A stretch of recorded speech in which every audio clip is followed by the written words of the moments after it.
Okay, we're now live. Want to give YouTube a few minutes, a few minutes to let everybody know that we're here. Um, Even though I sent out the notification earlier today, I still give them a few minutes, let them know that we are here and we're live. Want to thank everybody for joining us today. Um, on July the 17th through the 20th, we're gonna have like a Juneteenth celebration down here.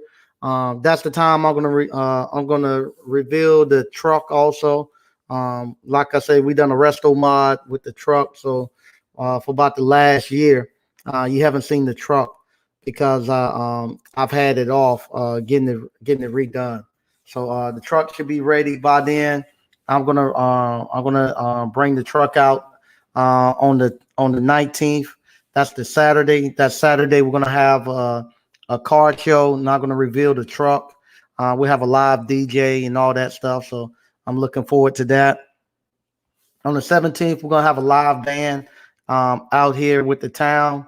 What we call Rockin' on Rayford. I'm responsible for bringing the band out that day. So I'm gonna have a band that I'm gonna bring out on that day. On the 18th, which is a Friday, I'm going to do how to start a business, a little seminar on just how do you go about starting a business. Just from talking to the residents here and just talking to people in general, I find out a lot of people have no idea how you actually go about starting a business. So I'm going to do just a small seminar on how you start a business on that day. And then on Sunday, the church is going to have a gospel celebration. So that'll be the June 17th through the 20th, Juneteenth weekend. If you're not doing anything, please come on down to Selma, North Carolina. I would love to see you all here. And be a time to celebrate. I'm looking forward to it. Like I said, I'm looking forward to getting the truck out and being able to premiere the truck. Also, we got the ice cream parlor business. I'm gonna be bringing that out in May and in June. I'll be releasing those modules for those people who want to get into the ice cream parlor business. Also, I'm gonna give the new dates for the hands-on live event at the end of the month. I'll go and I'll give the. We're not doing any hands-on live in May, but we'll do one in June, and then we'll do July and August. So I give those 3 months at the end of this month. I have my schedule, and I know far as vacation wise what my family and I are going to be doing, and so I have those coming out at the end of that end of May. I have the new dates published for the Appliance Boot Camp's hands-on live event. But like always, go ahead if you're going to get into the because the price is going up for the hands-on live event. After this round right here, for this quarter. I have the ice cream parlor, so I've made more. I put more content, and I made more value. The price is going to go up at after August. So once these dates are filled for the next quarter coming up, I'm going to go up on the price on the hands-on live event. So if you want to get in, go ahead and purchase it now. Once you purchase it, you got access to all the videos. You can go ahead and get started and get started on your business. And then from there, I want you to actually have your business up and running before you come. It makes it a better experience for you and your classmates if you actually up and running in your business. So you'll come in and I clear up any problems that you might have had out in the field.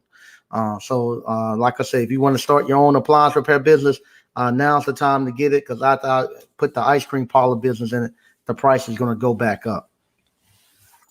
Tonight, I'm not going to be that long because from now until the Juneteenth weekend, I have a lot of stuff I have to do. I have, like I said, I have the truck. I'm planning that weekend. I got a lot of stuff I got to do between now and then. So I'm not going to be that long tonight. But I want to, like always, when I do my shows based upon conversations and stuff that's going on with me in my real life. So it makes it real easy not have to pick up content because I just talk about what I've been talking about for the last day or two. But this weekend I had conversations And this is a question a lot of you all grandkids and kids going to be asking you all in the next 20 years, because you all are making a lot of money. We see the checks coming in. Y'all getting checks daily for $300-$500. Y'all making $300 or $500 cash on top of that during the day. So y'all making a lot of money. And what's going to happen in about 20 years, when you most of you all about my age, when you get into your 60s and your 70s, and you start to look back over the total of your life, your kids and grandkids are going to be asking you, all that money you made, what did you do with it? If you don't have anything to show with all the money and stuff that you've done, if all you got is just the very basics of what you're supposed to have, if you haven't accumulated and built anything for them or anything to actually sustain you in your years where you're not allowed to work, they're gonna want to know what did you do with that money? You had all that money that you was making, and I can go back and look, because now kids gonna be able to go back and look at the pictures and stuff that you gonna put on Facebook. Say, I seen granddaddy or grandma posting all this money that they're making. What did they do with it? Why they didn't buy any of that land and stuff like that? So that was a conversation that we had this past weekend with my family and stuff. This weekend we were talking, and like always, everybody wants to know why I'm buying all this property. Have I finished this property? Why I'm buying more? When I'm going to start here? Why I just don't slow down? But this time, actually, the tables got turned a little bit. So we might be breaking ground in my family. The table got turned a little bit, and the adults, the elders, was questioned, what do y'all do with y'all money? We was like, if your grandfather had 200 acres of land, and now we don't have any of, what y'all do with it? What y'all do with y'all money? And so the elders was trying to explain to us what they had done with the money. So one of the things that came up, the elders, they were telling us, well, we didn't make any money back in the day. That's what a lot of people always say. We won't make no money. We won't make them but $1. This is what they told us in 1958. We're gonna go 1958. That's when they got out of high school and they got their first real job. When they a lot of them left the farm and they went to the city, or they went to up to Richmond and places like that, to larger cities, DC and Jersey and all that, Maryland. They start to leave, and this is the first time they have employment off the farm. And they said, well, they won't paying us no money. How much were they paying you? We won't make them about $1.50 an hour. That's a lot of money back then. That won't no money. So what I was explaining to them, I'm not going to show to you all too, in case you all have this same conversation in your house. Whenever somebody tell you back in the days how much they make, just go and find out how much a quarter was worth during that time, because quarters was real silver back then. And those quarters are still, because those quarters was real silver, they don't lose their purchasing power. So the same purchasing power a quarter had back in 1958, it still got the same purchasing power right now in 2021. Remember, if you look at the video I done this weekend with the coin collector, and the coin collector, I telling you, most coin collectors are millionaires because they know the silver content inside of different coins. You look at it as a quarter, they're looking at the date and where it was minted at, and they know how much silver is in there, and they'll buy a quarter from you for 25 cents. And right now, if you look right here on this 1958 quarter, the average worth of it is $6. So they know that, and they buy a quarter. They trading you a quarter for $6 all the time. They constantly doing that. A lot of coin collectors have gumball machines. They have laundry mats and stuff like that, because they know people don't know. They come in and put a quarter in for. I got plenty of quarters out my gumball machines that were silver, $6, $12 for one quarter. just to give them less than 2 cents, less than 1 cent bubble gum, and I trade them and I keep them. And so that's why a lot of coin collectors are millionaires and they make a lot of money because they know this. Um, and so I was talking to my family and I was telling them, where in 1958, when y'all left, a quarter was worth $6. That quarter that you all was making was worth $6. So then you multiply it. So they're making $1.50. It's 6 quarters. It's 6 quarters and $1.50. So that means you do 6 times 6. So they're making up what will be equivalent to $36 per hour right now, coming straight out of high school. So that's $36 per hour that they're making coming straight out of high school with no experience. And then on top of that, they working 40 hours a week. So 40 hours a week would be equivalent. Them working 40 hours a week and getting paid $60 is the equivalent of someone working right now 40 hours a week and getting paid $1,400. $1,440. It's the same equivalent of what they're making back then. And then you multiply that times 52. So they somebody right out of high school, no experience at all, they're making $75,000 a year. Starting off. That's basic. When they walked into the plant, or they walked whatever job they were doing, they're making 75, will be equivalent to $75,000 per year right now. And so that was enough money for them to be able to purchase that land and purchase stuff and to build stuff. And they had the money, because now you're not making that. Now you're working for you're trying to get $15 an hour, and the $15 that you're getting is probably worth maybe not even worth the $1.50 that they're getting. It's not even worth 50 cents of what they is worth about 50 cents of what they had back in the day, for you trying to work a whole hour to get 50 cents of what they had back in the day. So you ain't making enough money to be able to purchase anything. And the prices started steady going up. And the reason why, because now we're off the gold standard and we use inflation. And so inflation now is tied to our currency. We're not on the gold standard and stuff. So that's why they had the opportunity to buy stuff. And so then you start talking to them. They say, well, I was wondering, did they try to sell y'all? Sometimes they say, wouldn't nobody sell you no land? Some people would say that. Especially back in those days, they would say, white people wouldn't sell black people no land back in that day. So we started talking, and everybody said, yeah, I could have bought 20 acres, right? I could have bought those 20 acres right across from the store, right across from the school. Why you didn't buy it? At that time, I didn't need it, and I could have bought it, but I didn't need it. I just had enough. All I needed was enough for my family. No, you should have bought it.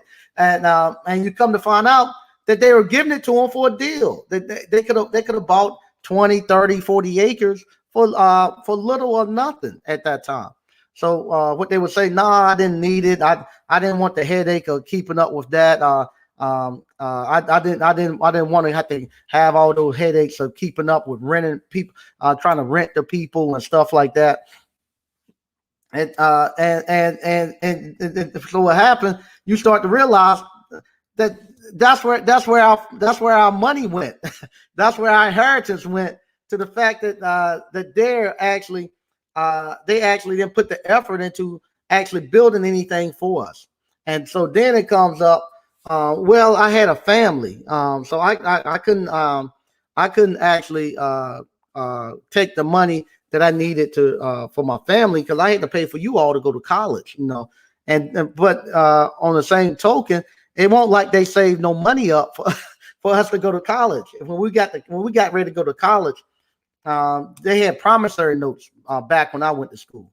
So your parents went there and they signed a promissory note and say, hey, I'm going to pay half now, and then I'll pay the other half in the middle. They pay half at the beginning of the semester, pay the other half in the middle of the semester for you to go to school. And school was cheap. For me to go to college, it went for like $1,500 a month. So my parents could actually work, and they had my sister and myself in college at the same time. So they could actually work at the factory, pay the money, pay half the money up front. Then by the time the second payment comes, they could actually pay the second payment. So they could have easily done that, and purchased land and other assets, but they didn't do it. And then if you keep pushing and keep pushing, finally you'll figure out what was going on. A lot of it, what was going on, is what we're starting to see now. Now, once you start to get relaxed and you get comfortable and you got some distance between you and life, you don't have the desire to actually go out and push and to conquer like you should. You get lazy and you start to then to look at more stuff to actually entertain you. So what we're doing now, you're seeing at one point in time when the pandemic first hit, everybody was talking entrepreneurship. Everybody trying to start a business. They got to get something going. Entrepreneurship was the buzzword, and everybody was doing. Nobody's thinking about football, basketball, none of that stuff. Everybody's buying the courses. The people who created courses, they're actually making money hand over fist. They're making all this money, and because people then are panicking because they don't have any money, they don't have any reserves, their jobs are shutting down, they don't know when they're going back to work, and now they're trying to start businesses. I'm trying to build a business. I got to start a business. I got to get something. I got to get money coming in. So the course creators was making a lot of money. Well, now the government has stepped in and has given everybody all the stimulus and stuff. And giving people, you got the PPPs and all that, EDILs and stimulus. So what has happened now, people got a little distance between them and life. So now you got somebody who was won't living paycheck to paycheck. Now they got $3,000, maybe $4,000 or $5,000 between them and life. So now they're starting a business and stuff. It's not that much on their mind. Working that part-time job, people are working 2 and 3 jobs to make ends meet. They don't have to do that now. They got a little buffer. So now you're seeing people, they're saying that people, they can't find people to work and stuff. It's because now they got a buffer between them and life. And now people are starting to go back and look for stuff to entertain them. So you're starting to see a lot of the course creators now are starting to say stuff about people who are doing stuff to entertainment talks. They're wondering why everybody keep looking at all this entertainment when I'm trying to teach you how to start business and make money. They don't care about it right now. Right now, they're like our parents were, our grandparents and great grandparents. They had to struggle. They knew we got to get something. We got to build this stuff. We got to build schools for these kids. Because that's what I tell them. I said, y'all, granddaddy and them built y'all schools. They bought y'all school buses. Because what happened in my little small town, the school went to the 6th grade. So my grandparents, they only went to like 4th grade, both of my grandparents. But most of the people who were my grandparents' age in the town of where I grew up at, most of the blacks only had a 6th grade education. Because what would happen, the school in our community only went to 6th grade. After that, you had to go to what we call going to town. You had to go to Oxford. And Oxford is like 12, 15 miles away. You had to go there to go to high school and stuff. And what happened, it wasn't no transportation. You had to walk. So most people stopped at 6th grade and said, that's it. I ain't going to be walking no 10, 15 miles every day one way. So I'm not going nowhere. So 6th grade is where it stopped. But my grandparents and them, their generation, they say this right here is not right. They purchased a bus, so they was able then to start taking the kids to the high school, and then from there they actually built the high school. Their high school was still the elementary school. Their school now is the elementary school that the town still uses. That was the black school. They built a brand new school. Their schools were bigger and newer than the white school. and they still use it today. They tore the white school down. They still got the black school and all the property, and they still use that. But that's what their generation done. By the time the next generation came, and they opened up the factories and all that stuff for them to come get jobs, they got relaxed. What you're saying now, you're starting to see people now worried a lot about, like I said, going back to high value, arguing with men and women, arguing about relationships, just all this stuff now that's entertaining. It doesn't bother me because that's just the way people are. People are like that, because their needs are met. Now they don't care about the business part so much. But us, as that have started our business, we can't get caught up into that. We got to keep pushing forward, because you all are making a lot of money. I mean, y'all making a lot of money. And in the next 15 to 20 years, y'all going to be very wealthy.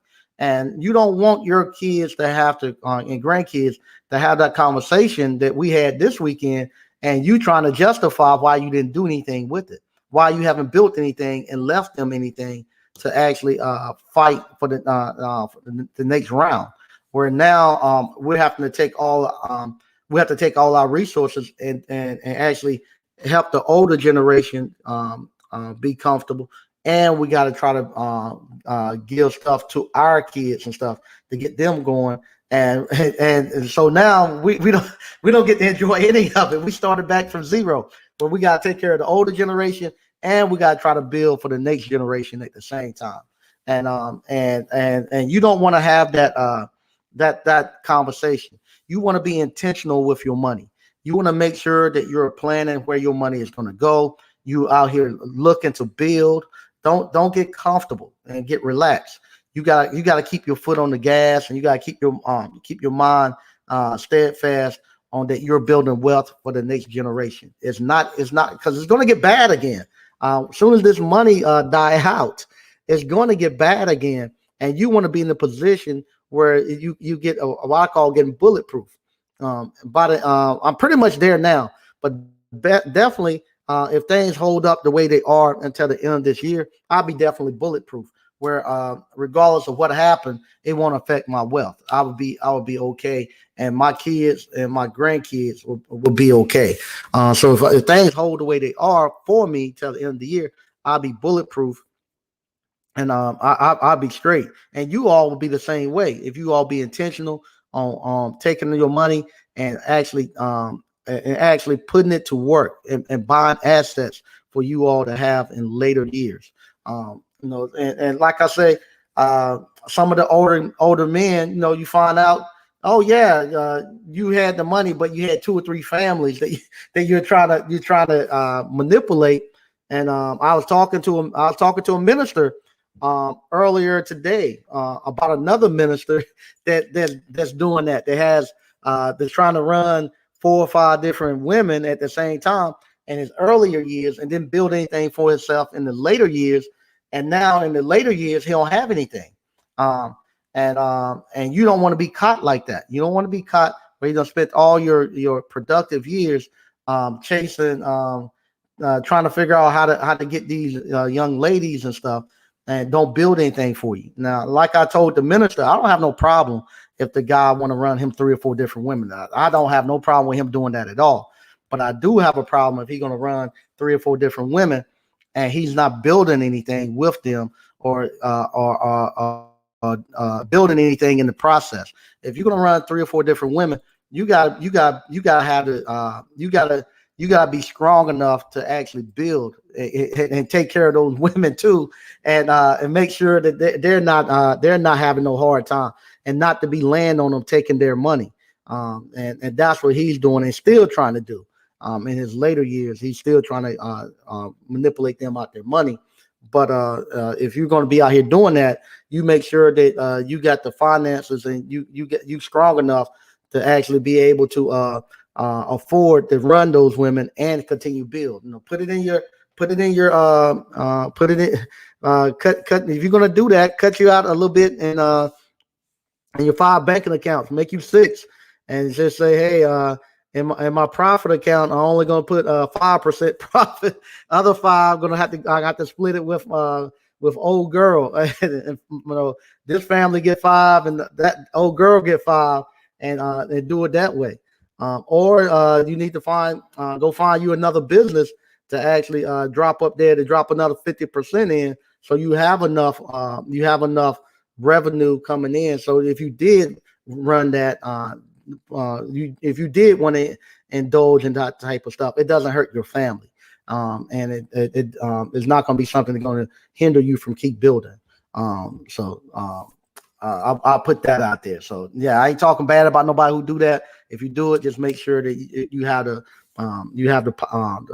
finances, and you have the ability to be able to support all the people who's in there playing that game with you. All right. So what I'm going to do, I'm going to actually read some of the questions and stuff, comments we got in the actual chat. And remember, on Wednesday, if some people have left some messages, I make my phone calls on Wednesdays. So if you left a message on Appliance Bootcamp, I'll call you on Wednesday between 1 and 4. If you like to call and talk to me more about the courses, you can call on Wednesdays between 1 and 4. And the number to call is 919-373-5526. If you would like to come on tonight and talk. Here's a link if you'd like to come on tonight and talk. I'll put it in the chat if you'd like to come on tonight. All right. What's up, BK from the Rockies? What's going on? What's up, DCNF? All right. Scapello's Appliance Repair. What's happening? CP&A just finished my taxes. I'm so happy. Yeah, I'm finishing up mine too. Sean C, good evening, Mike, ABC fam. Plan on opening a 6 bank account tricking fund laugh out loud. Yeah, that's what you do. If you're gonna do that, you gotta be honest and you gotta be truthful to yourself. Let me move this down a little bit. Let me move this camera down just a little bit. Okay. Yeah, you have to be honest and truthful about it. If you're gonna be doing that, and you're gonna be pulling money out of your account, you have to put it out there and account for that money coming out. So you gotta be truthful and honest about it. Say, hey, I got something I like to indulge in that costs a little money. I don't want to hurt my family. I don't want to be taken from a kid's college fund. I'm gonna make me a 6 bank account, and you got to cut one. You got to cut one of them down a little bit. You ain't gonna be able to put 10% in your profit. You got to put 5%. You know. Roof Fitness, what's good, family? All right. What's up, Casey Wynn? All right. What's up? What's good, fam? Salute Grandmaster Mike and ABC family. What's going on? Scapello Appliance Repair. What I've done so far is fix my credit, bought a house, 2 new cars, help others get on and on their feet. Also started 2 new businesses, all because of appliance repair. There you go. Yeah. That's what you have to do, and you're not going to have to answer no questions when you to your kids and grandkids. What do you do with it? They're going to be able to see it.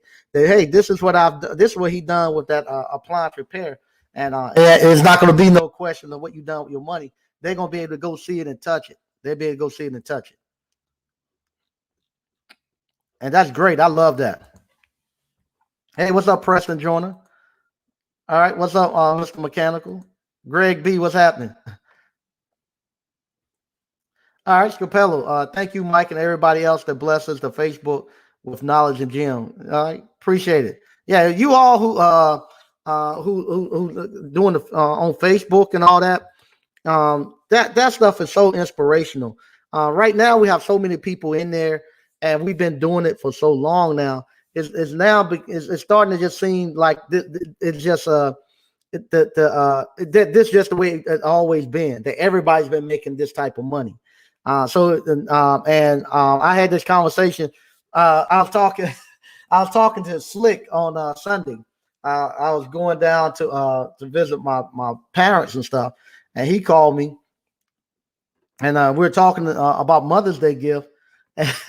And I asked him, I said, he asked me what I gave my wife, and I told him, I said, my wife wanted an Apple Watch, so I gave her a new Apple Watch. And he was like, yeah, I got my wife a watch too. And he said, I was like, oh, okay. I said, well, you get her. It won't much, just several $100s. I was like, what? I got her one of these old Michael Kors. It won't much, just several $100s. I was like, y'all Negroes now. No, before appliance boot camp and before y'all got into appliances and start making money, people just wanted to make an extra $500 a week doing appliance repair. Now they go spend several $100s on a watch, and they don't think there's no money. It won't much. Just several $100s I paid, and I was like, man, y'all, how soon we forget? But that's what happened. You get to the point where you start to realize $100 doesn't move you much and stuff. And not saying $100 ain't a lot of money. It is a lot of money.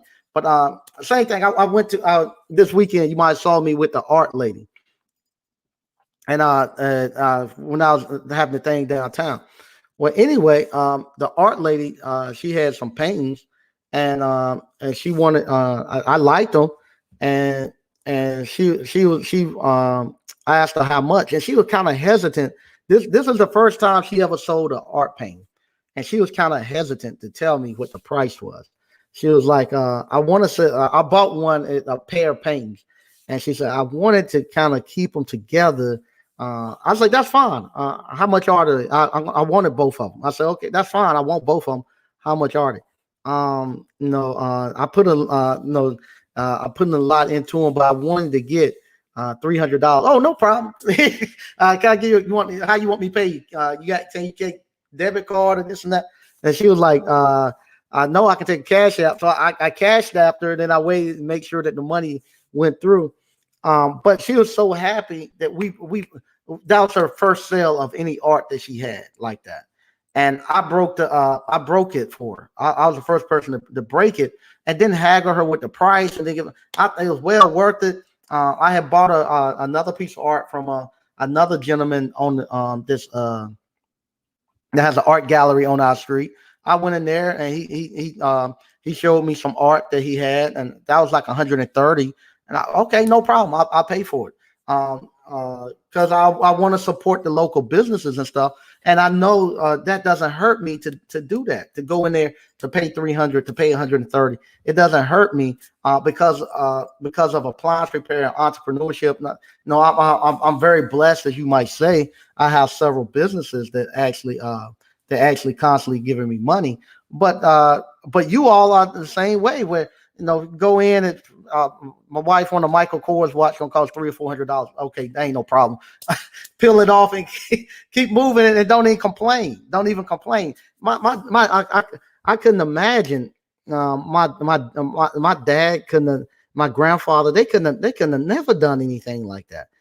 Pay that much for almost like the Cosby Show, you paid that much for a painting, or you paid $300 for a watch, $600 for an Apple Watch, and it doesn't hurt you because we're intentional with our money. And the one thing, because like I said, I have the profit account, so that money comes out of that, and that's it's not me taking from my daughter's tuition. Is not taken from me being able to purchase my property, because I set aside that money to do that. I have the money in the profit account that I can pull from and do that, and it don't hurt my family, and I can continue to still buy my property and continue to still do everything else I need to do, and my family and stuff is not hurt. And that's how slick, the $400 for the watch and stuff didn't hurt him, because he's already planned it, and the money is sitting there. He just plan to go, and then it builds back up. When it builds back up, you can buy something else. So yeah, so that's why I say be intentional. Those 5 banking accounts allow you to have fun, allow you to be able to do that stuff, and don't feel guilty. Don't feel guilty. Same thing. I was at my wife's parents' house this weekend too. We went there to visit her family, her mom, dad, and her uncle's there. And we're showing them the car and stuff, and doing burnouts, just having some fun out there. And then I was showing them the pictures and stuff of the truck and what was getting done and stuff. And that's where her uncle was like, what in the world you do for a living? I was like, well, I told him I'm pimping. I said I pimp for a living, but just joking. But I was like, got several businesses, and and they were asking my wife, do you mind him? They look at it as you blowing money like this, but it's not me blowing money. She knows that comes from the profit account where we have fun with it. So this is just me having some fun with the money for us, that because we're out here working all the time, and you don't feel guilty about spending it, because that's what that money is for. That money is for you to actually go out and spend and enjoy and have a good time with. That's how we take our vacations. That's how we do everything. So no, she didn't have a problem with it. She don't understand why I like to do that, but she said he going through a midlife crisis. Yeah, maybe so, but it's not hurting my family at all.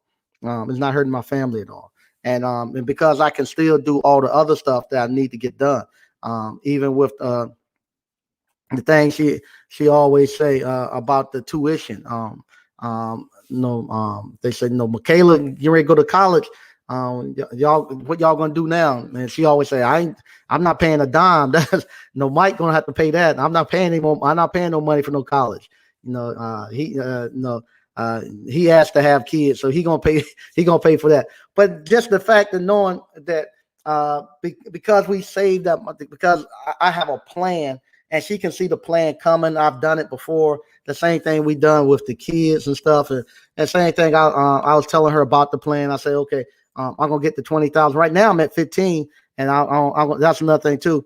Next week, I'm gonna try to knock out $5,000 next week, and in my in the college thing, because I'm at about 15,000 now. I'm gonna have to count up. I think I got 15,000. I'm gonna count it up, and I'm gonna try to clear it out next week in the month of May, because now I need to actually get moving on my buildings. I got somebody who wants to rent them. They want to give me a deposit.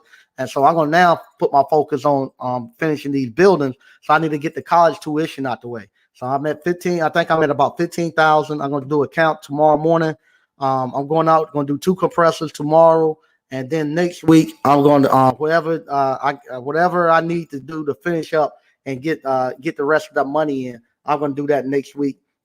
No more than 2 weeks, because I got the 20th. We have something coming up, but no more than 2 weeks.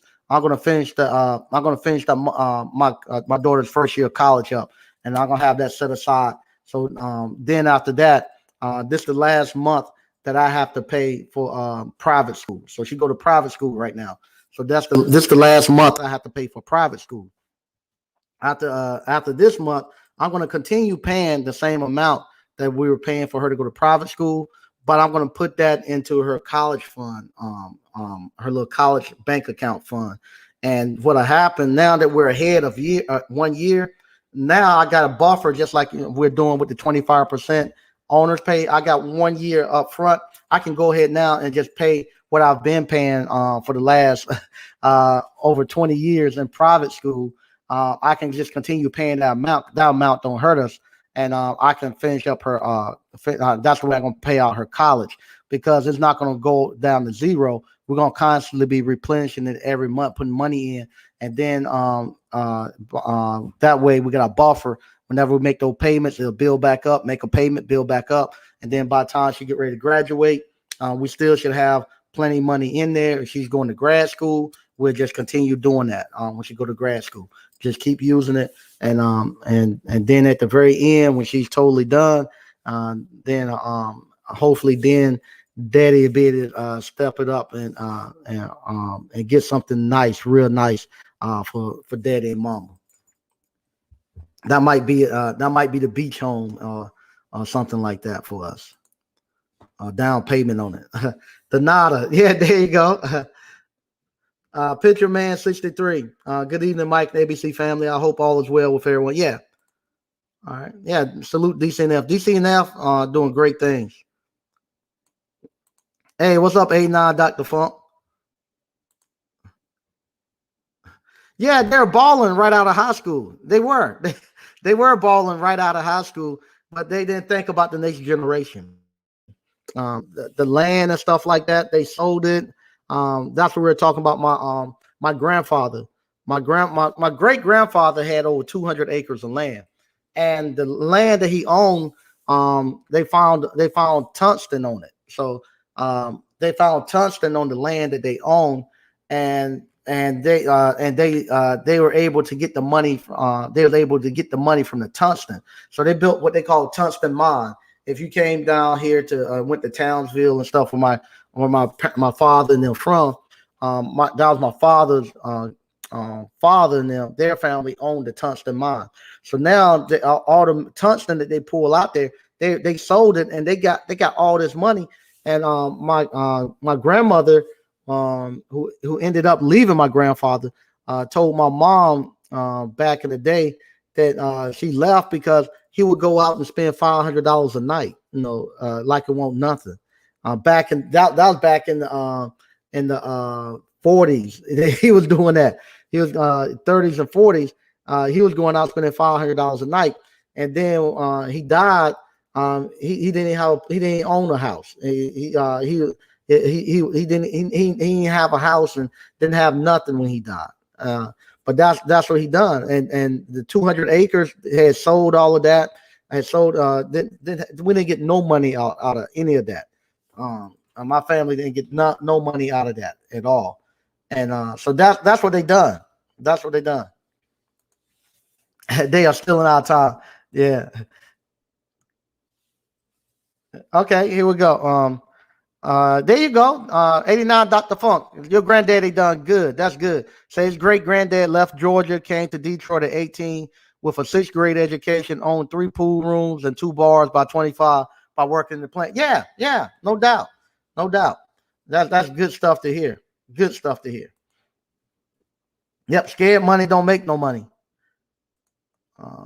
That's crazy. Yeah, it is crazy when you start breaking it down.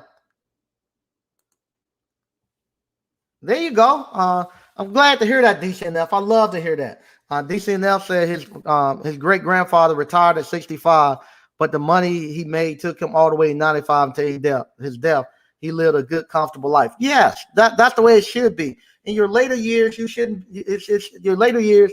It should be enjoyable years. It shouldn't be no years where you're struggling and fighting to stay alive. In my later years, I want to be able to bring my grandkids in to hang out and stay with Papa for the summer and going with Papa and Mama out to the beach and traveling during the summer. I want to be able to spoil them. I want them to see a great life when they come see us. My grandfather and my grandmother had a great life. And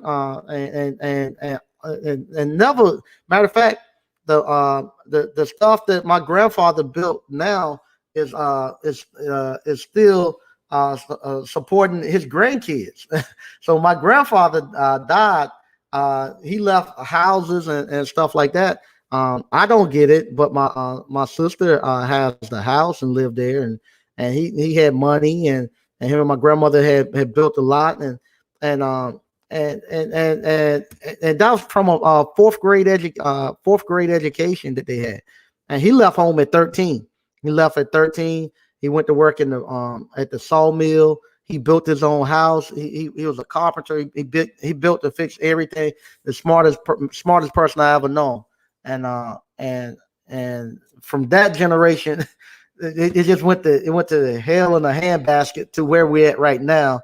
And we're trying to build this thing back up. But luckily, you all got y'all heads on straight, and you all are looking. Y'all not looking at all this nonsense that's going around. You all are looking forward to actually building stuff and acquiring assets. So that's good. Yep. All right. Hey, how you doing, Naya Radar? I'm L. I mess it up all the time. Salute, brother Mike and ABC. Okay. Yep, running women is very expensive. It is. If you whatchamacall, if you're gonna do that, you better be banking. You ain't gonna be doing that at working at no 9 to 5. You better be banking. Real facts. 1,000% pay the calls to be. You ain't gonna, if you're gonna be running 3 or 4 different women, you ain't gonna be doing that, and you're gonna be out there repairing calls yourself either, because you ain't got time to do that. You're gonna have to have you some subs. You're gonna have to have you 2 or 3 different businesses so you can have the time to do that and to have the money to do it. Not only is it expensive, it takes a lot of time out of your schedule to be doing some crazy mess like that. And so, yeah, don't do it. You're better off putting your time into building your business and stuff like that. All right, family, there you go. D Johnson, love the channel, Mike. You are changing the game. What are you using to study for the upcoming test? What books? Well, right now I got to take an Oklahoma electrical contractors test. So what I'm going to do, let me see what day it is. I can't take my HVAC because they want me to get Oklahoma license. Let me see what day it is.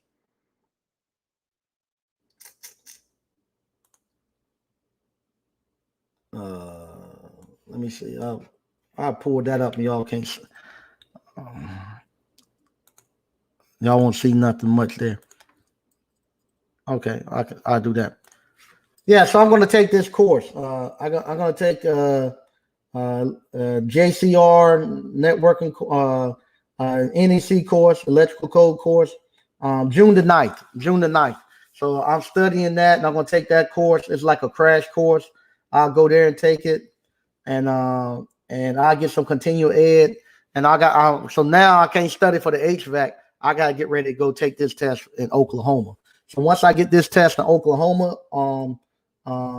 done, then I'll be able to go back to the HVAC.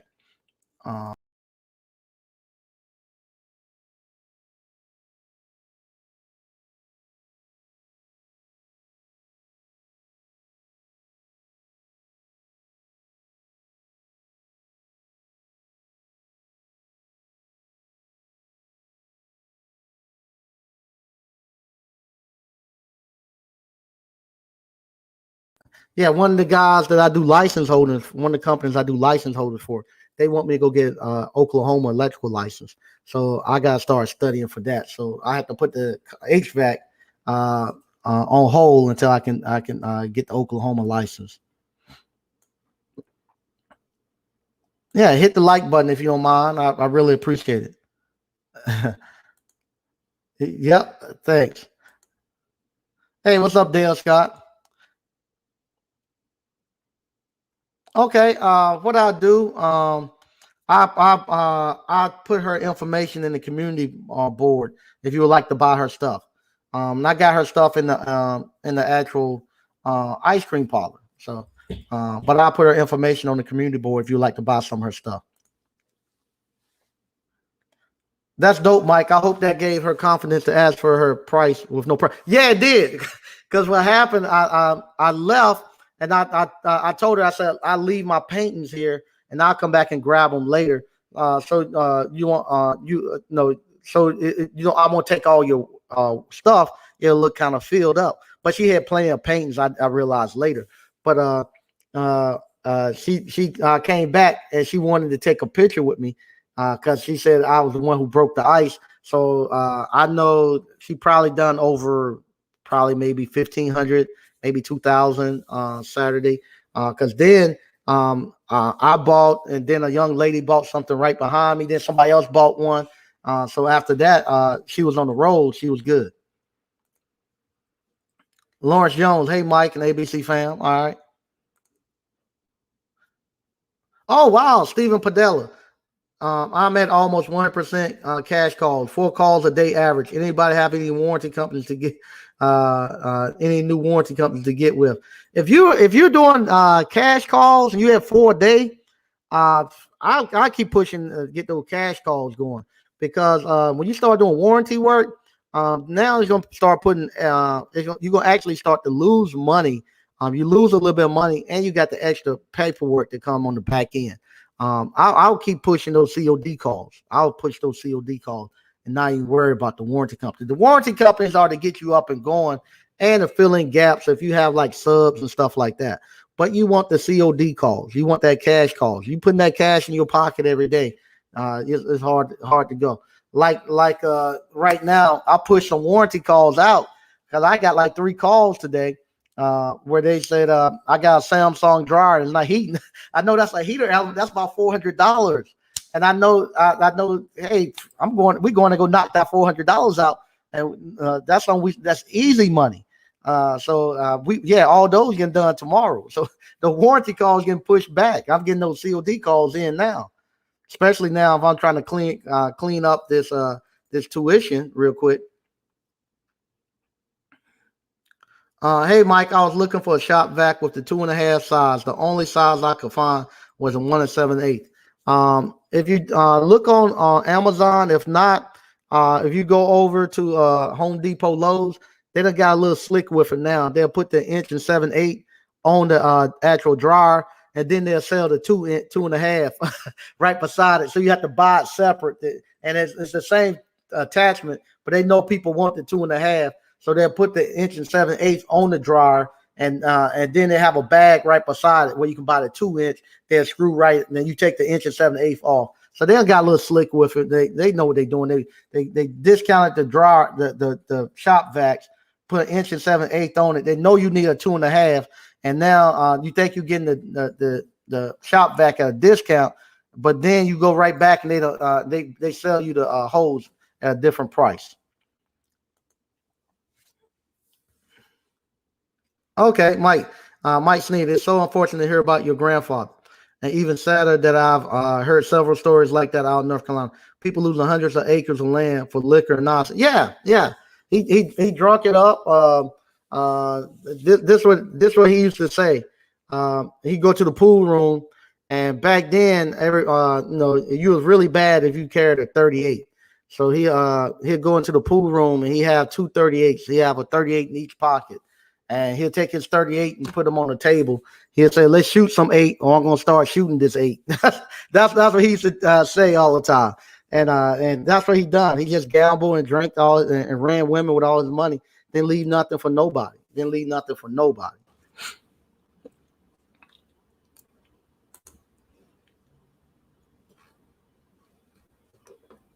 Yeah, that's what they're talking about, the shop vac adapter. Yep. That's exactly what they do. They sell it different. They used to come in one package. Now they done broke it up. Okay, they got BK helped them. Oh, Irwin. Hey, Mike. My great grandfather lost 200 acres in Oxford. Yep. My like I said, mine was down there in Townsville, North Carolina. He was down there where he lost all his. But Irwin. So his great grandfather lost 200 acres in Oxford. Yeah, that's where I grew up at. And yeah, like I say, 200 acres, and didn't even have a place to live. Had 200 acres of land. When he died, they was renting a place. A house ain't much bigger than a shoebox. Is where he had to stay at. Same thing that the minister that I'm talking about. He tells me all the time all the money and stuff that he had and this and that, and here it is now. He can't even buy the pens to put on his butt. People having to go take him the pens to put on his butt now. He can't even afford to buy the pens. What's up, Slick? All right, another late night, fellas. There you go. Ma Mike, very informative, but stop repeating yourself. Yeah, you. Thank you. The reason I repeat myself, and believe it or not, I get 20 emails tomorrow. Somebody asked me the exact same thing. They asked me the exact same thing. The same stuff I've been saying it forever, but I get 20 people ask me the exact same thing. And the reason why I repeat myself, and anybody, if you notice, if you talk to anybody who actually does something, wherever their calling is, they constantly repeat it. Because that's what they do. Business is not nothing. It's not nothing really elaborate. Business is doing the same thing every day, day in and day out. So you it's like Groundhog Day. I do the same thing my whole week. I do the same thing. So it's not much difference because I need to do the same thing so I can get the same results every time. And you're going to get the same way once you get into a business. You ain't going to be doing a bunch of stuff. It's going to be a simple thing. You're going to be doing all the time. And that's what you're going to talk about. You all, let me tell you this. You all, what's it called? for us to be African Americans and much religion and stuff that we go through and supposedly do, we don't understand how none of that stuff really works. Uh, why you think Noah uh, uh, kept preaching the same sermon for all those years? Why he kept doing that? It was a message that God wanted to get out to the people. And so he won't talking all this other, his message that he needed to get to the people. That's what he constantly kept telling people, so they would know. They got tired of hearing it, just like you got tired of hearing it, because that's a message that he's trying to get to you all. And the vessel that he was using was Noah. Same thing with me. It's a message they want to get done to you all, and it's just flowing through me. That's why I constantly got to keep saying the same thing. Because that's what I'm supposed to deliver. I'm supposed to deliver that.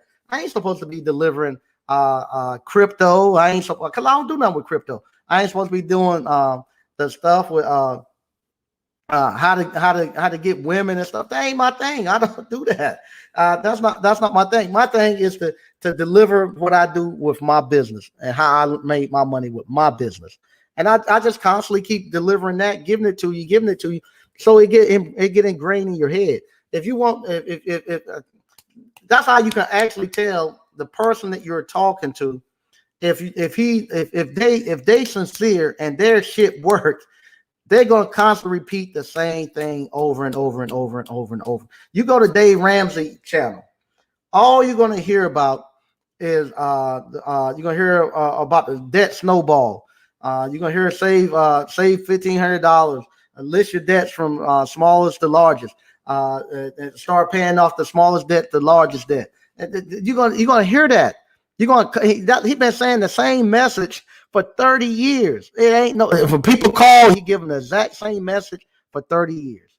If you go to Dave Ramsey channel, you ain't gonna hear nothing about no pop culture or nothing like that. You ain't gonna hear nothing about who Elton John dating or any of that crap.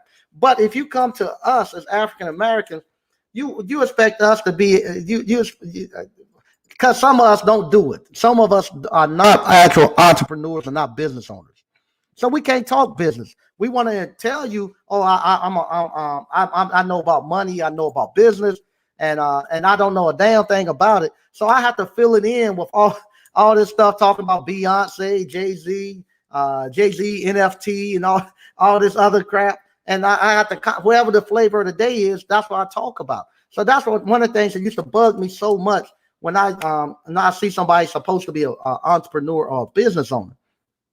And I say, okay, this guy coming up, he's a business owner. I go listen, I see them put a video up. And the video come up, it ain't got nothing to do with business. It's about how to lose weight. it's all this stuff, nothing to do with business. You got to do something with DMX and what they got to do with business? It don't have anything to do with business. And so you never learn it. They never tell you anything about business. Never tell you anything about business. And then they just constantly just keep just talking about all these different subjects, everywhere, different subjects. Till finally they find something they stick. When they find something to stick that they can make the money off of, then they just hone into that and keep going. Then you realize later on, wait a minute, you didn't have no money when you was telling you're supposed to be in corporate America and a VP and had all this money, and come find out you didn't have no money. And so then you start to realize, wait a minute here, something is not there. But if you find somebody and they tell you their life story, so if you were to go look me up, you will find everything it's documented, everything that I've done. I can take you back to the places that I built and the businesses that I built. A lot of them are still running. I can take you there. You can touch them. You can see them. And I'm telling you, I've been around many millionaires. I've been around, and I have yet to see, unless there was a function, I ain't seen one in no suit.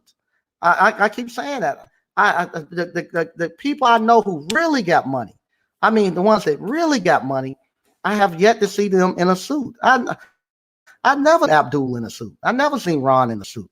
I never seen since he's retired. I have never seen Mr. Speed come in here in a suit. I never seen when I'm looking here at the people who buying buildings and putting money in. I never seen Rick in a suit. They dress like this. And the same thing when I'm last night. If you look at the video I done last night, when I'm there coming in after my business closed, looking at everything, making sure everything okay, and I put the camera around and I show you the other business owners doing the same thing. And I know I know that's the way business owners are, because I do it every day, and everything everybody else is telling you is not true. Because it's not true. I have never seen that happen with business owners. Never seen it. Never seen it. I've never seen. I have yet to see a millionaire. Now maybe when you get multi millionaires and you flying in jets and you going into all these corporate I still don't see it. I say maybe when you doing all this corporate stuff, but I be on meetings with the politicians. I be on meetings with I be on those meetings, and this is the way I look. And and everybody else I know who got money, they look the same way. When I'm looking at community leaders, when I say community leaders, I'm talking about people who driving the bus of where the county is going, where the state is going. I never see it. I never see it. So I always wonder. One time I started to second guess. Maybe I don't know anybody who got money, but I know these guys got money. But I ain't never. Maybe I haven't gotten to the real circle of people who got money. But now I'm starting to realize, Mike Sneed, you was right. You was right. A lot of it is to fool you, to make you think that. A lot of it is to fool you, to make you think that. But you can see me actually building it out in front of you. And that's another thing too.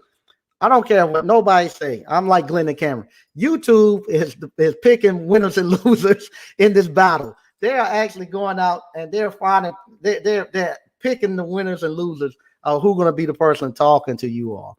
Because I've been hearing, because I ain't nobody gonna complain. I don't care if they show my videos and this and that.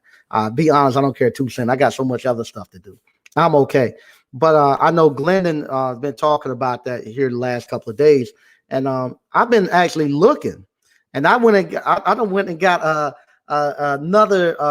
I went and created another YouTube account or whatever, totally different than me, and subscribe to my channel, and I can't find it. I don't get no notifications. I've actually what I do, like earlier today, I put out there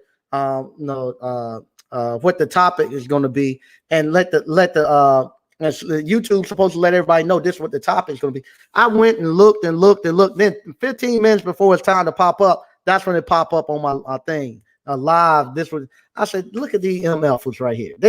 They're actually picking the winners and losers. And I think they're doing that on purpose. I honestly think they're doing that on purpose, because ain't no way in the world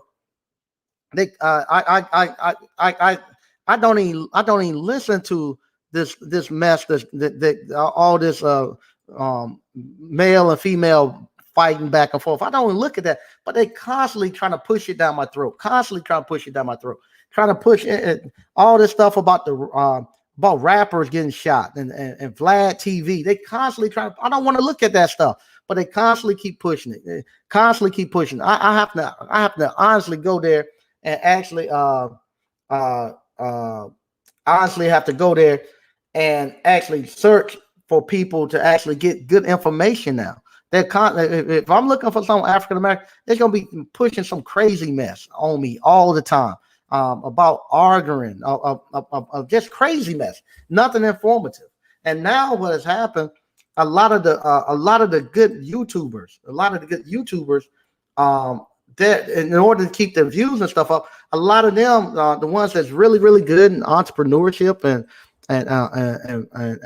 building people and building communities, they're actually now trying to tailor their message a little bit to get back into the algorithm, so they can still keep trying to get that YouTube money. And they're starting now. A lot of them are coming in and trying to attack people who are leading now. So you'll see like You see, like right now, Kevin Samuels is really hot. I have no problem with what he's talking about. If people want to go get entertained, that's fine. I have no problem. He got the hot hand right now. Let the brother make his money, and hopefully he'll do something great with it on the other end. And if you listen to him, you listen to him. He's intelligent, very intelligent brother. But what happened now? A lot of the other YouTubers are trying to pick fights with him so that they can so they can pull and get money off of it. And it goes back what Dame Dash has said. They put batteries in people's backs. I think Dame was right again. When Leo Cohen took over with the YouTube, I think that's what they're doing. They're making it so that you fight and argue and have beef with each other. That's how you're going to get your money. You're going to get your money by arguing, having beef, and putting the next person down who's making money. And just crabs in the bucket. Just everybody, oh, he done got up there. He's getting all the shine. I'm going to pull him back down. So that's what they're doing. And they're making us do that. And then I go over to the other nationalities, and they're not doing half the stuff that we're doing, and on the business side, and they're getting all the push. They're getting everything, and I don't know. That's me on my soapbox. I'm gonna let that one go. But yeah, so that's what they're doing, and I'm seeing it now because there are other people channels are not getting the hits and stuff they normally get. They're now going. They're making people go chase after and want to argue with Kevin Samuels. People who don't even talk about the same topics he talk about, but they'll pick one of his whatever video that he had good. They'll pick it up and just try to get leads, and it sucked that they make us do that. It sucked. Did I fix that blender? Yeah. Let me pull it out.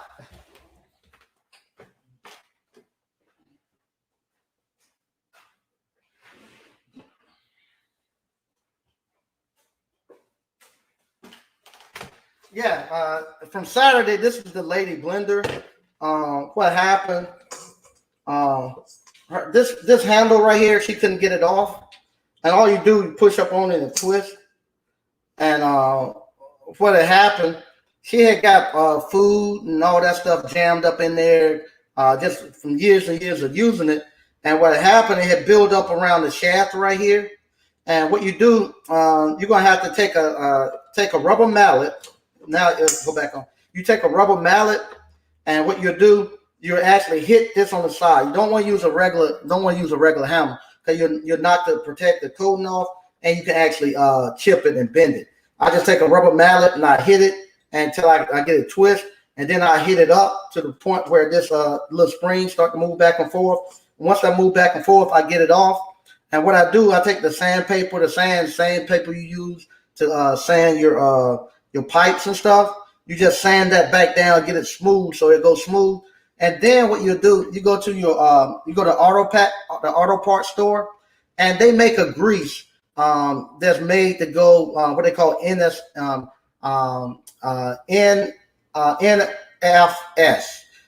grease. It's called food safe. Where if it came in contact with your food and stuff, it won't harm you. So you go to like AutoZone or something like that. Tell them you need some grease. They're going to be going in something that can come in contact with food, and then from there, just put a little grease on the inside of it, and then from there, she can use it again. Now be good. So she'll come back tomorrow and pick it up.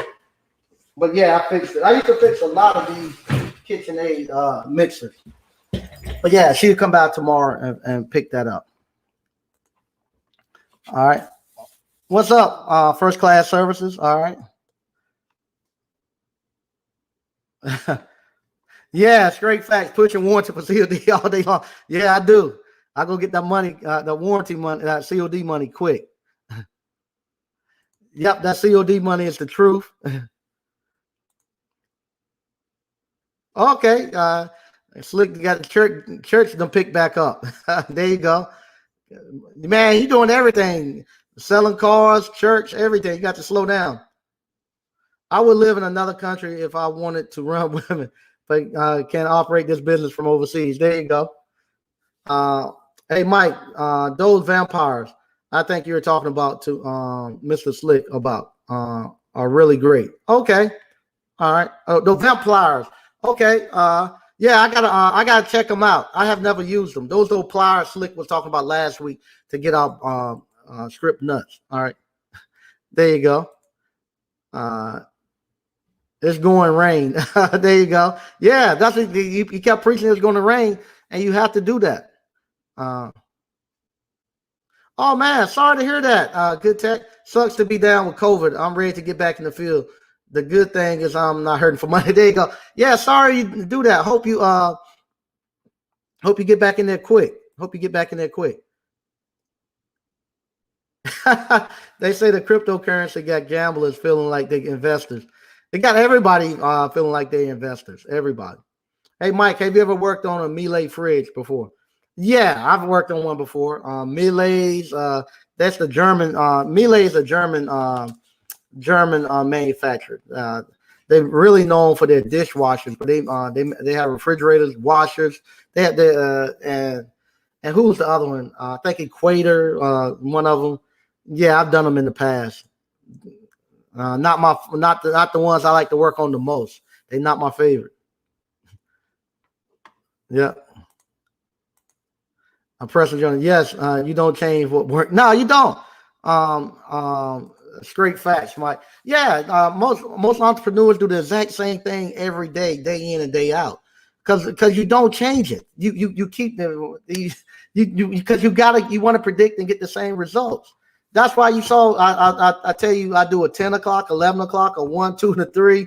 I know what days and I'll go to what towns and all that. You gotta. That's why I tell y'all on Tuesdays I go do the compressors. I'm knowing how much money I'm gonna get at the end of every week. Now I can plan out and be able to get the money to go pay for my daughter's graduation. If I was just sitting here, I gotta have $20,000 before September come, and and I gotta have $20,000 to pay for my daughter to go to school. And I ain't saved no money. Oh God, I'll be thinking about the $20,000 all day long and won't do anything. I'll just be paralyzed with fear. But if I break it down, so okay, I can do these compressors. I can do 1 or 2 per week. I'm gonna do them on this day, and as soon as I get the money, I'm gonna stack it up and put it to the side. And you start doing it, and next thing you know, you look up, and I said, "Dang, gone! I'm 15,000 in. I'm almost here at the finish line. I can knock it out in the next couple of days." Next couple of weeks, and that's the way it works, and that's the way it always works. If I had looked at all that I had to do to get the ice cream parlor, to get this business built and repaired and fixed, I wouldn't have done it. I would not have done it. I just start with one section at a time. This is what I got to do, and I go in. All right, appliance flipper. Been mentoring my daughter's boyfriend on appliance repair. He got bit. He used to come late after 12 noon. Now he's coming at the break of dawn. I created a monster. Yep, there you go. There you go, Mike Sneed. Therefore, go and make disciples of all nations. Matthew 28:19. Even the Almighty had people to help train and make new disciples. Keep doing great work. Thanks. I appreciate that. Yep. Good job. Kirk, that's a great way to tell if a man tells the truth. Stick to the script. Various ways of getting the point across. Yep, no doubt. The key to get rid of the foolishness on YouTube is to watch what you're interested in, and if you watch any foolishness, delete it from your history. Yeah, like I say, I try. I don't look at that, but they still push it. They constantly keep pushing it. Oh, if you delete it from your history, YouTube will push that content on. Okay. Okay. All right. That's if you don't delete it, they will push it. Okay. I'm gonna go delete everything. The same guys that tell me they are making tons of money in stocks and crypto are still asking me for money and staying in my business affairs and beefing with me. I'm confused. I get that all the time. I get it all the time. People telling me about stock and crypto. And they're still working the 9 to 5, and but they telling me about how great it is with the stock and crypto, and I'll be like, it doesn't compare to the business. It doesn't. But they do it all the time. I have people all the day long showing me.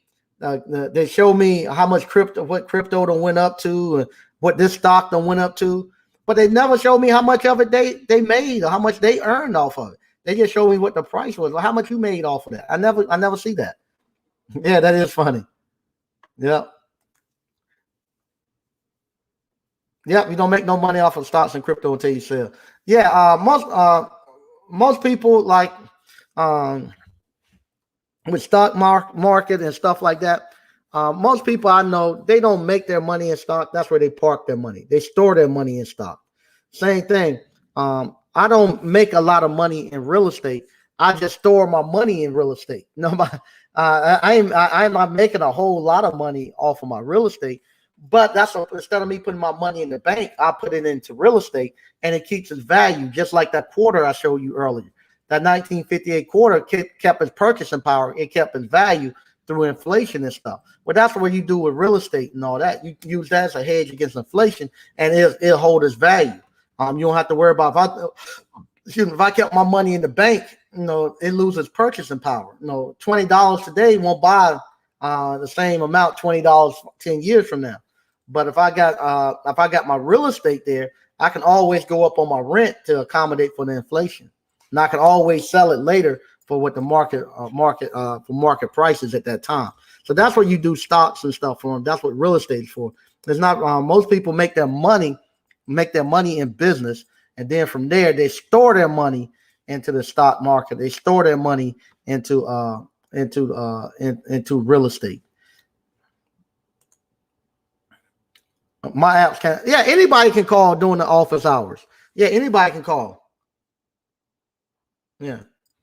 Yeah, I'm in crypto too, but appliance repairs the cash cow. Yeah, that's the same way it is with me. I'm not into no stocks and cryptos and stuff. I'm into real estate, but I don't make my money comes from appliance repair. Appliance repair is what gives me the money to go dabble into real estate. Yeah. Albert Adams, drink hot herbal teas and inhale the steam from the tea for 20 to 40 for that COVID. Okay.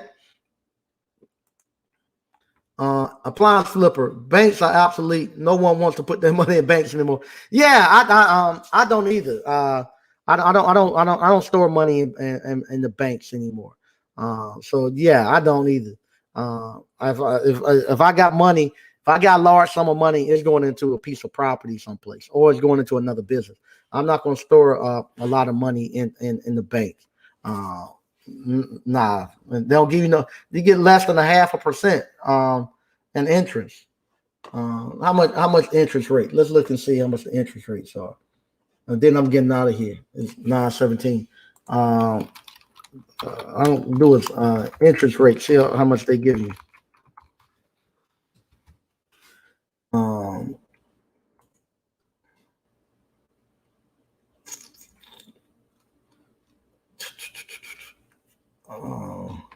Well, let's see. Let's see what savings account. Everybody, so you can get money marketing and all that stuff. Most black people ain't got that. They just got savings and checking. So we're gonna look and see what most people got. See what the interest rates are.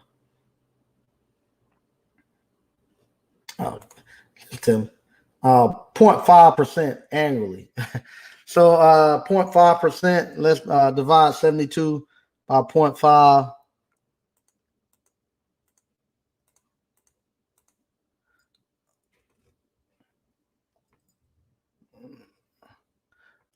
Take you almost. It's gonna take you. Shoot.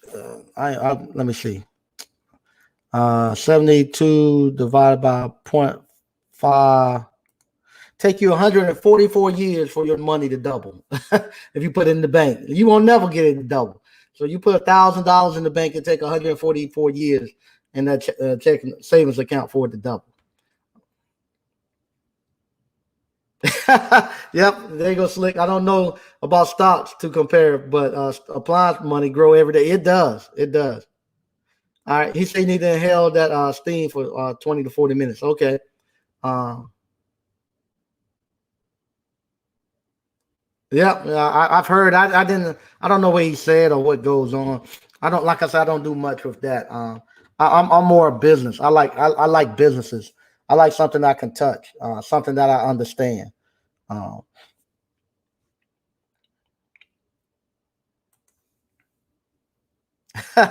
Been saying some rough stuff.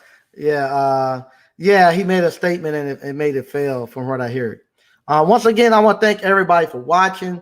If you hadn't already, go over to appliancebootcamp.com, sign up for the course so you can I can show you how to start your own appliance repair business.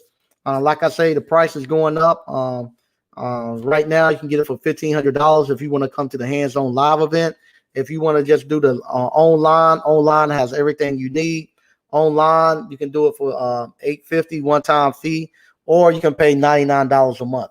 And with that $99 a month, you get access to all of the videos, everything you need to know everything you need to know how to start your own appliance repair business, how to start your own garage door business, blender business, drive-in cleaner business.